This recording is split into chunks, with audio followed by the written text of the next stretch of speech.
सहन में शिफात और सकीना की लाशें पड़ी हुई थीं। चारों तरफ खून ही खून फैला हुआ था। किसी ने जाकर पुलिस को इत्तला कर दी थी। तकरीबन आधे घंटे के बाद पुलिस पहुंच गई। सहन में पड़ी हुई लाशों का जायजा लेने के बाद इंस्पेक्टर शारिक के करीब आ गया। वो अभी तक बेहोश पड़ा हुआ था। इंस्पेक्टर ने सवालिया निगाहों से सलमान की तरफ देखा जो उसके करीब ही खड़ा था। इंस्पेक्टर बोला, ये कौन है? दूसरी तरफ मरियम भी खड़ी थी। सलमान ने जवाब दिया, ये मकतूलीन का बेटा है। बड़ा जिद्दी और खुदसर किस्म का लड़का है। अक्सर माँ बाप से किसी न किसी बात पर झगड़ता रहता था।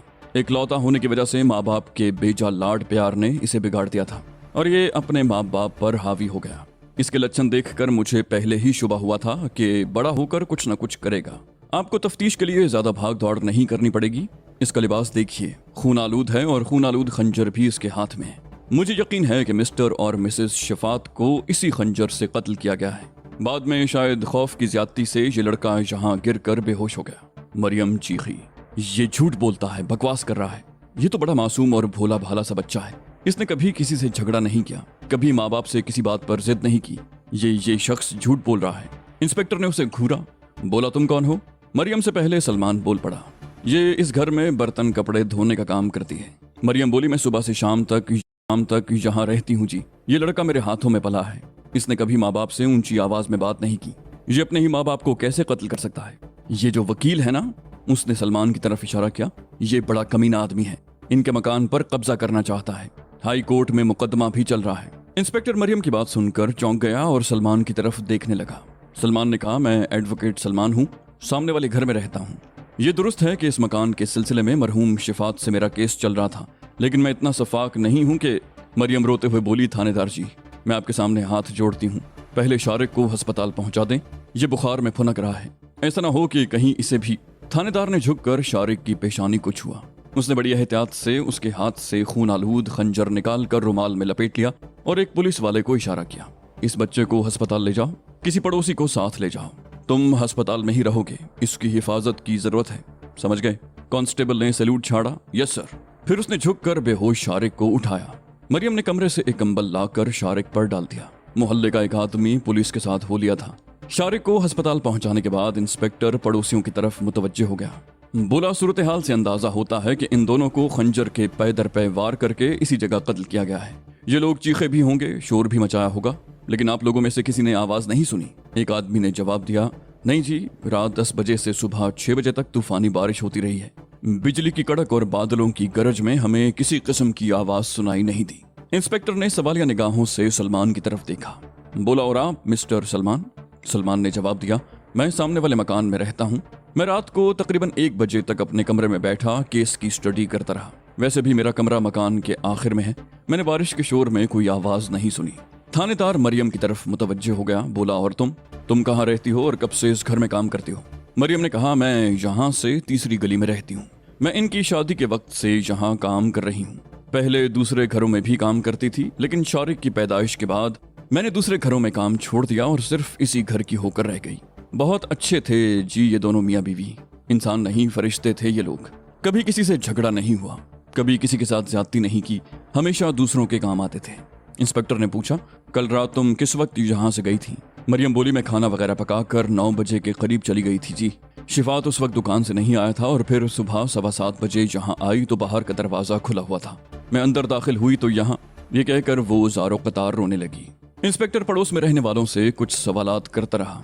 फिर लाशें उठवाकर अस्पताल भिजवा दी गईं और मकान को ताला लगाकर चाबी इंस्पेक्टर ने जेब में रख ली। इंस्पेक्टर ने कहा, आपको मेरे साथ चलना होगा मिस्टर सलमान। सलमान ने जवाब दिया, जरूर, मैं एक कानूनदान हूँ और कानून की मदद करना अपना फर्ज समझता हूँ। वो लोग थाने आ गए।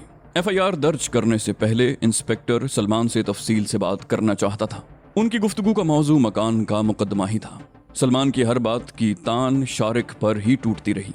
वो अपनी बातों से इंस्पेक्टर के जहन में ये बात बिठाने की कोशिश कर रहा था कि शिफात और उसकी बीवी का कत्ल उसके बेटे ने ही किया है।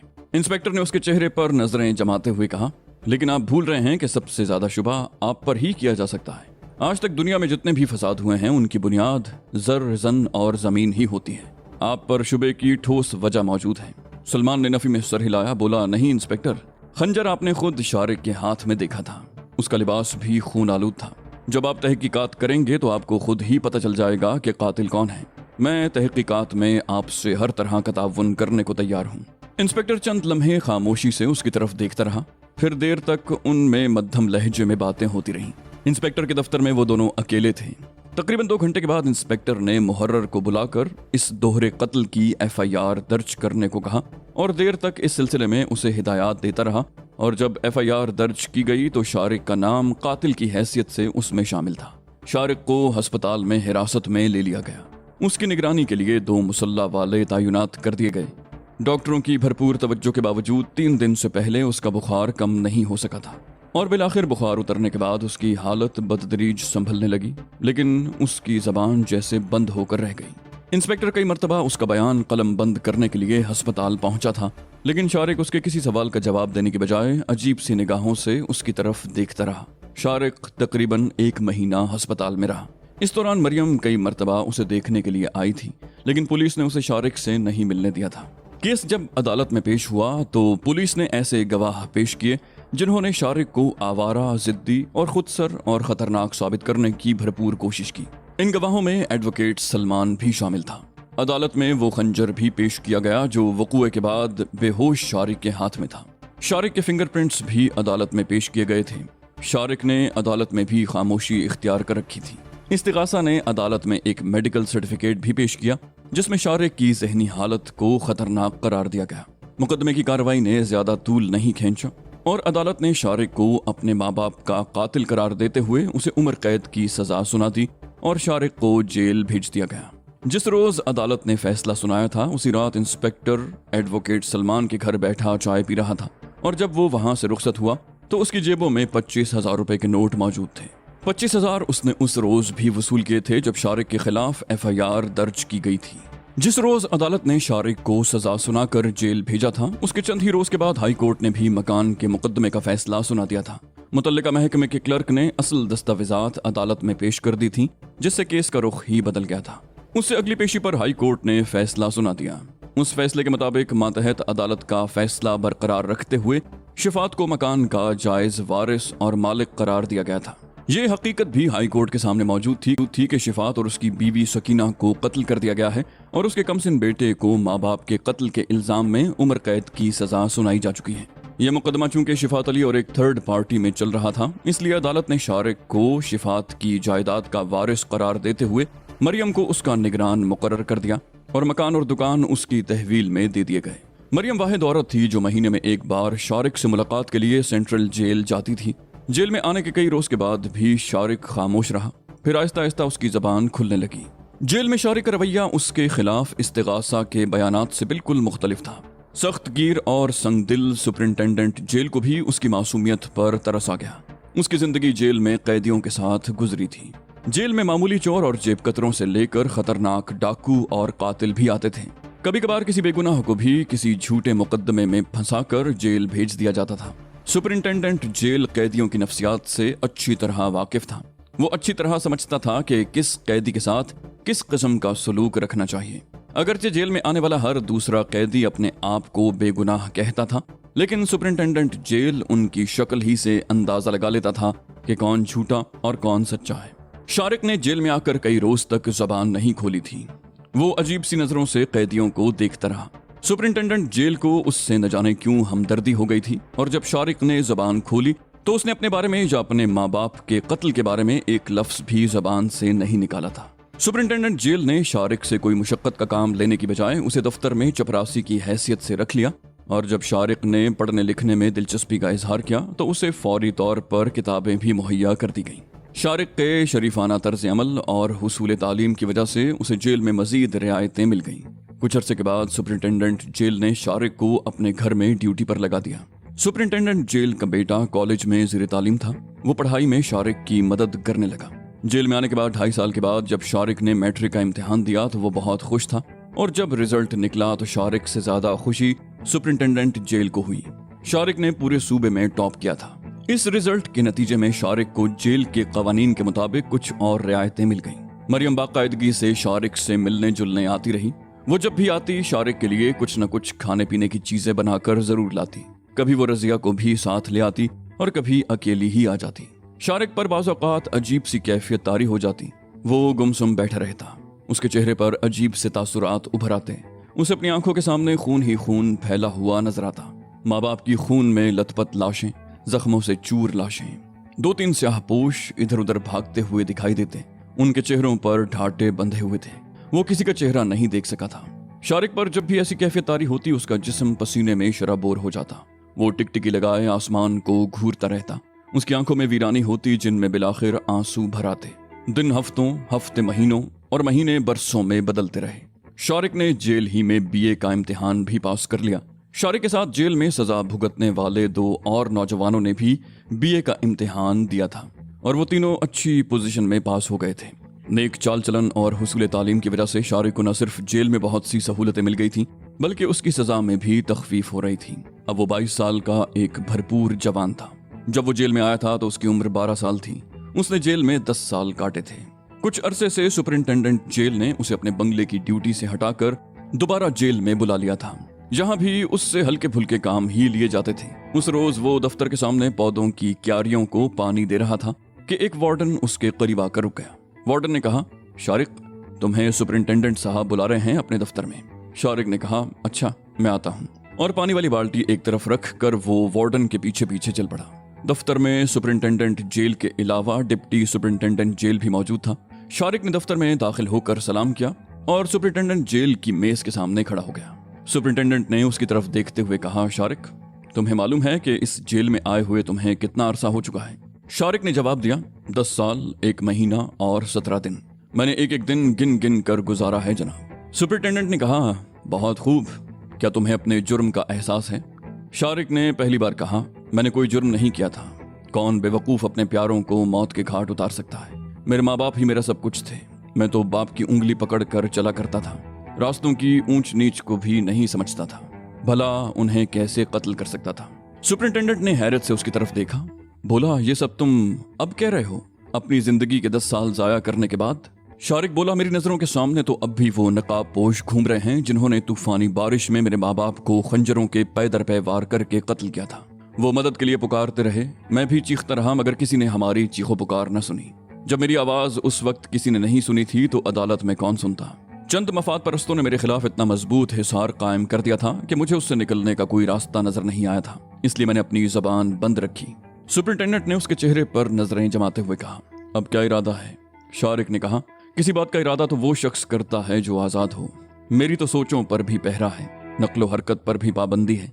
जेल की ऊंची दीवारों के हिसार में मुकय्यद मुझ जैसा शख्स क्या इरादा कर सकता है सर?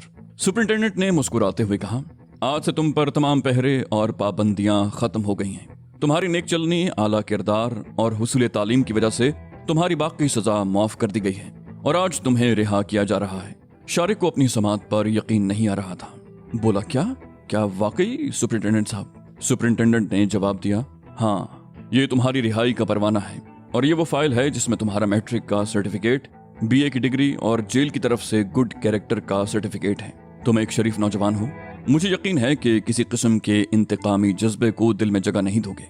तुम पढ़े लिखे हो, तुम्हें अच्छी मुलाजमत मिल सकती है। मुझे उम्मीद है कि तुम आजाद फजा में अच्छी जिंदगी बसर करोगे और माशरे के अच्छे शहरी साबित होगे। शारिक ने जवाब दिया, मैं आपके एतमाद को ठेस नहीं पहुंचाऊंगा सुपरिंटेंडेंट साहब। सुपरिंटेंडेंट ने कहा, अच्छा देखो, मैंने घर से अपने बेटे के कपड़ों का एक जोड़ा मंगवा लिया था। बाथरूम में जाकर कपड़े बदल लो और बंगले में बेगम साहिबा से मिलकर जाना। वो तुम्हारी रिहाई पर बहुत खुश हैं। मरियम भी बंगले में मौजूद है। मैंने एक सिपाही को भेजकर उसे सुबह सवेरे ही यहाँ बुला लिया था। जाओ, तुम्हें रिहाई और नई जिंदगी मुबारक हो। शारिक सुपरिंटेंडेंट जेल के दिए हुए कपड़े लेकर दफ्तर से निकलकर बाथरूम में घुस गया। बोला, शुक्रिया जनाब। उसने कपड़े बदले, बाहर आकर जेल का लिबास वार्डन के हवाले किया और फाइल उठाकर उसने बड़ी गर्मजोशी से सुपरिंटेंडेंट जेल से मुसाफा किया। और जब वो एक वार्डन के साथ जेल के गेट से बाहर निकला तो आजाद फजा में सांस लेते हुए उसे बड़ा अजीब सा महसूस हुआ। हालांकि वो पहले भी सुपरिंटेंडेंट जेल के बंगले पर काम करने के लिए इस गेट से बाहर आता रहा था, लेकिन उस वक्त उसके जिस्म पर जेल का लिबास होता था जिस पर कैदी नंबर भी लिखा होता था। लेकिन आज वो उस लिबास में था जो उसे आजादी का एहसास दिला रहा था। वो गेट के सामने खड़ा कुछ देर तक गहरे गहरे सांस लेता रहा, फिर वार्डन के साथ सुपरिंटेंडेंट जेल के बंगले की तरफ चल पड़ा, जो असल जेल से मुल्हिक बैरूनी 4 दीवारी में जेल स्टाफ की कॉलोनी में वाक़ था। वो वार्डन के साथ झिझकता हुआ बंगले में दाखिल हुआ। हालांकि जब वो कैदी की हैसियत से यहाँ काम करने आता था तो कभी नहीं झिझका था। वार्डन उसे बंगले में छोड़कर चला गया। शारिक जब ड्राइंग रूम में दाखिल हुआ तो सामने ही सोफे पर मरियम और सुपरिटेंडेंट जेल साहब की बेगम बैठी बातें कर रही थी। मरियम दौड़कर शारिक से लिपट गई। दोनों की आंखों से आंसू रवां हो गए। जब उसने शारिक को छोड़ा तो बेगम साहिबा ने भी शारिक को रिहाई पर मुबारकबाद दी। बेगम साहिबा ने उसकी तरफ देखते हुए कहा, मुझे मरियम ने सब कुछ बता दिया है बेटे, लेकिन तुमने उस वक्त अदालत को हकीकत से आगाह करने की बजाय जबान क्यों बंद रखी? अपनी जिंदगी के 10 साल क्यों जाया कर दिए? शारिक बोला, ये 10 साल जाया नहीं हुए बेगम साहिबा। मैंने जेल में रहकर बहुत कुछ सीखा है। मुझे ये भी पता चला है कि आज़ादी क्या होती है। जेल में रहते हुए भी मैंने जीने का सलीका सीखा है। मैंने 10 साल पहले अदालत के सामने जबान क्यों नहीं खोली थी, ये एक मुख्तलिफ कहानी है, उसे दोहराने का कोई फायदा नहीं। बेगम साहिबा ने कहा, अच्छा तुम लोग बैठो, मैं खानसामा से नाश्ते के लिए कह दूं। और सुनो शारिक, मरियम ने तुम्हारे लिए बहुत दुख उठाए हैं। ये तुम्हारी माँ की तरह है, इसे अब अपनी माँ ही समझना। शारिक जवाब देने की बजाय मरियम की तरफ देखने लगा। मरियम के बाल तो आधे से ज्यादा सफेद हो गए थे। अपने माँ बाप की जिंदगी में भी शारिक उससे बहुत ज्यादा मानूस था और मरियम ही वो वाहिद हस्ती थी जो 10 साल के इस अरसे में बाकायदगी से उससे मिलने के लिए आती रही थी। बेगम साहिबा दोबारा उनके पास आकर बैठ गईं और तकरीबन 15 मिनट के बाद खानसामा ने उनके सामने मेज पर नाश्ता लगा दिया। वो भी एक कैदी ही था। उसने भी शारिक को रिहाई पर मुबारकबाद दी। नाश्ते के बाद भी वो तकरीबन आधा घंटा वहीं बैठे रहे। फिर बेगम साहिबा से इजाजत लेकर बंगले से निकलकर सड़क पर आ गए। उन्हें फौरन ही एक खाली रिक्शा मिल गया और जब वो लोहारी गेट के बाहर रिक्शे से उतरकर पैदल ही गलियों में चलने लगे तो मरियम के जानने वाले उसके साथ एक सुर्खो सफेद गबरू जवान को देखकर हैरान हो रहे थे। उनमें कुछ लोग ऐसे भी थे जिन्होंने शारिक को बचपन में देखा था, लेकिन 10 साल बाद वो शारिक को बिल्कुल नहीं पहचान सके थे। मरियम उसे अपने घर ले आई थी। शारिक जब अंदर दाखिल हुआ तो सहन में एक जवान और हसीन लड़की को देखकर ठिठक गया। मरियम आगे बढ़ गई थी मगर फिर वो भी रुक गई। उसने उलझी हुई निगाहों से शारिक की तरफ देखा, फिर मुस्कुराते हुए बोली, क्या बात है, तुम रुक क्यों गए? ओहो, समझ गई, तुमने रजिया को नहीं पहचाना। अरे पगले, ये रजिया है, तुम्हारे बचपन की साथी। शारिक झिझकता हुआ आगे बढ़ा। रजिया भैया कहती हुई दौड़कर उससे लिपट गई। वो जिस तरह शारिक से लिपटी थी उसमें अपनायत थी, खुलूस था और चाहत थी। शारिक बचपन में भी रजिया को बहन ही कहता था और अब भी उसे यूं महसूस होने लगा था जैसे सगी बहन उससे लिपटी हुई हो। उसने जब रजिया को बाहों से पकड़कर अपने से अलग किया तो रजिया की आंखों में आंसू तैर रहे थे। वो दोनों कुछ देर तक एक दूसरे को देखते रहे और रजिया एक बार फिर उससे लिपट गई। अब वो बाकायदा सिसकियां भर रही थी। शारिक उसके सर पर हाथ फेर रहा था। मरियम करीब आकर बोली, ए लड़की, पगली हुई है क्या? 10 साल बाद इस घर में खुशियों ने कदम रखा है और तूने रोना शुरू कर दिया। रजिया ने शारिक से अलग होकर दुपट्टे के पल्लू से आंसू पोंछते हुए कहा, मैं तो खुशी से ही बेकाबू हो रही हूँ माँ। मरियम ने कहा, अच्छा अब भाई को अंदर तो आने दे। रजिया शारिक का हाथ पकड़कर उसे अंदर ले आई और उसे कुर्सी पर बिठा दिया। मरियम करीब ही चारपाई पर बैठ गई। रजिया सामने दूसरी चारपाई पर बैठ गई। वो देर तक शारिक की तरफ देखती रही, फिर उसकी गोद में रखा हुआ फाइल उठा लिया और उसे खोलकर देखने लगी। बीए की डिग्री देखकर उसकी आंखें चमक उठी। हालांकि उसे मालूम था कि शारिक ने जेल में बीए कर लिया था। उसने फाइल चारपाई पर रख दिया और उठकर एक ट्रंक में से एक और फाइल निकालकर शारिक के हाथ में थमा दी। शारिक ने फाइल खोलकर देखी। सबसे ऊपर रजिया के नाम की बीए की डिग्री थी। रजिया ने भी उसी साल ये डिग्री हासिल की थी।